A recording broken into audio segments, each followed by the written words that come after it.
यह कहानी एक प्यासे कौवे की है, जो पानी की खोज में इधर उधर भटक रहा था, लेकिन उसकी बेहतर सूझबूझ और धैर्य से उसको अंत में सफलता हासिल हुई। इस कहानी में यह बताने की प्रयास किया गया है कि परिस्थिति चाहे जितनी भी मुश्किल क्यों ना हो, आपको समझदारी और धैर्य रखते हुए आगे बढ़ना चाहिए। ऐसा करने से हमें देर से ही सही, लेकिन सफलता जरूर हासिल होगी। ऐसी और मनोरंजन कहानियाँ जानने के लिए आप हमारे साथ जुड़े रहें, ताकि आपके बच्चे भी इन मजेदार कहानियों का आनंद ले सकें। गर्मियों की तेज धूप में एक बेहद प्यासा कौवा पानी की खोज में हर जगह भटक रहा, लेकिन इतने प्रयास के बावजूद भी उसे कहीं भी पानी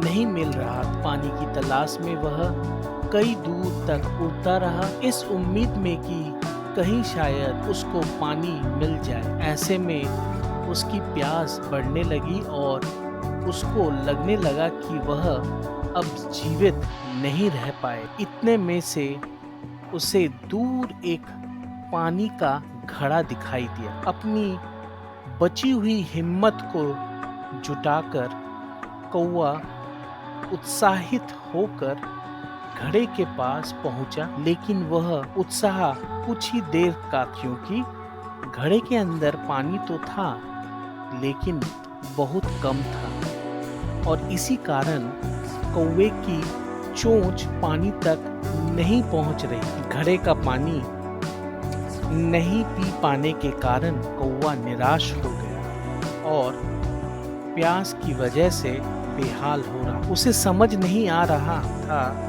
कि वह क्या करे। इसी सोच में डूबे हुए उसकी नजर पास में पड़े कंकड़ों पर पड़ी और तभी उसके दिमाग में एक उपाय आया। बिना किसी देर के कौवा कंकड़ों के ढेर के पास पहुंचा और अपने दिमाग से विचार बनाया कि यदि वह एक एक करके कंकड़ घड़े में डालेगा तो पानी ऊपर आ जाएगा और वह मन भर कर पानी पी सकेगा। कौवा मेहनत करके सभी कंकड़ घड़े में डालने लगा, जब तक कि घड़े का पानी ऊपर नहीं आ जाता है। कौवे के निरंतर प्रयास के बाद जब पानी ऊपर आ गया और उसकी चोंच पानी तक पहुंच गई, तब कौवे ने अपनी प्यास बुझाई और खुशी खुशी वहां से